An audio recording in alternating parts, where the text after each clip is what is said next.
Pernah kepikiran nggak sih kalau solusi buat masalah-masalah terbesar planet kita, kayak perubahan iklim atau krisis energi, itu mungkin tersembunyi di tempat yang bahkan nggak bisa kita lihat?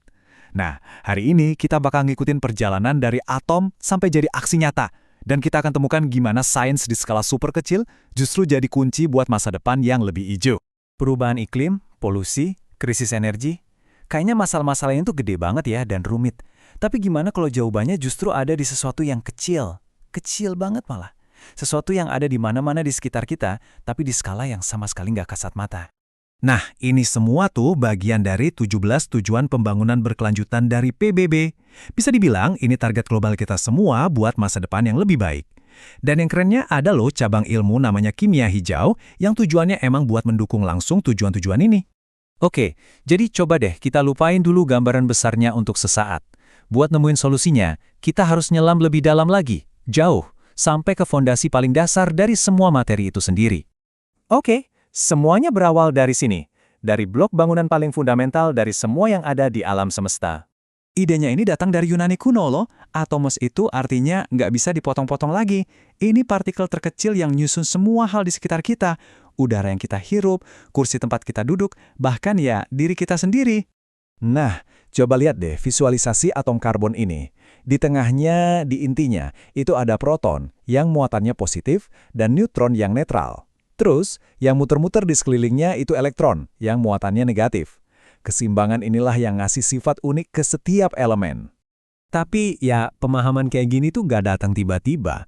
Justru, ini tuh kayak salah satu cerita detektif paling keren dalam sejarah sains, yang butuh waktu lebih dari 100 tahun buat terungkap. Tiap nama yang kita lihat di sini itu mewakili satu lompatan besar dalam pemahaman kita. Yuk kita lihat gimana tiap penemuan itu saling nyambung dan ngebangun satu sama lain. Dan gimana hal itu mengubah cara kita mandang dunia. Ceritanya kita mulai dari John Dalton. Dia ngira atom itu kayak bola biliar. Kecil, padat, gak bisa diapa-apain lagi. Simple sih kedengarannya. Tapi ini langkah pertama yang penting banget buat mengubah ide tentang atom jadi sebuah teori ilmiah. Terus muncul J.J. Thomson yang nemuin elektron. Wah, semuanya langsung berubah. Ternyata atom itu bisa dibelah.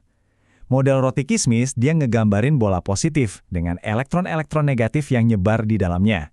Ini kayak momen aha pertama dalam sejarah atom. Ternyata atom punya bagian-bagian yang lebih kecil lagi. Penemuan ini bikin Ernest Rutherford nemuin sesuatu yang lebih gila lagi. Ternyata sebagian besar isi atom itu kosong. Eksperimennya nunjukin kalau ada inti yang kecil banget, tapi padat di tengah, terus elektronnya muterin inti itu. Mirip banget kan sama tata surya versi mini? Nah, Niels Bohr ini yang jawab pertanyaan penting, kok elektronnya nggak jatuh aja ke inti? Jawabannya, ternyata elektron itu cuma bisa ada di jalur atau kulit energi tertentu. Bayangin aja kayak anak tangga, mereka nggak bisa ada di antara pijakan. Dan inilah pemahaman kita sekarang. Kita tahu kalau elektron itu nggak muter-muter rapi kayak planet. Mereka tuh ada di dalam semacam awan kemungkinan yang disebut orbital. Kita nggak bisa tahu pasti di mana posisinya, tapi kita bisa tahu di mana kemungkinan besar mereka berada. Oke, jadi kenapa kita ngomongin sejarah ini semua? Pentingnya di mana? Penting banget. Karena dengan ngerti cara atom bekerja, kita jadi bisa mengendalikannya. Nah, disinilah teori ketemu sama praktek yang bisa mengubah dunia. Selamat datang di dunia nanoteknologi. Ini adalah hasil langsung dari perjalanan kita ngebongkar rahasia atom. Ini tuh rekayasa di skala yang kecilnya luar biasa, di mana kita bisa ngebangun material-material baru satu persatu atomnya. Poin pentingnya itu ada di pergeseran cara berpikir kita. Dari yang tadinya motong-motong material gede jadi kecil, sekarang kita justru ngebangun material dari nol, dari bawah ke atas.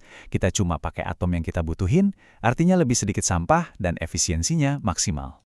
Oke, sekarang kita balik lagi ke gambaran besarnya ya.